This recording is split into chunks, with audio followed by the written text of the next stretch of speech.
जय जगन्नाथ मोहन ब्लॉक स्वागत जनावि शुभ सकाल आज डेट अच्छे 21/11/2025 रेट एक सब रेट जाना जाऊँगी आप देखो फास्ट गाजर अच्छे आप लगे 50 टଙ୍କା गाजर बीम्स नहीं बीम्स लगे 60 टଙ୍କା बीम्स झुडुंग अच्छे झुडुंग लगे 50 टଙ୍କା शिंब अच्छे नहीं शिंब अच्छे 1000 टଙ୍କା लगे कदली अच्छे 400 टଙ୍କା लाउ अच्छे 450 मटर तो फास्ट अच्छे गोदाम नुआ मटर आसी 150 टଙ୍କା फुल अच्छे नहीं ये फुल दाम 800 टଙ୍କା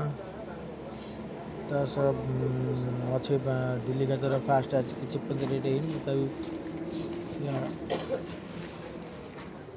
जैसे रेट जना ना तापर शिमला अच्छे पिकटर अच्छे जमी बड़ गाड़ी फुल अच्छे नहीं लगे 600 टଙ୍କା सुपर रेट जब चाहूँ तार 12 टेक करूँ।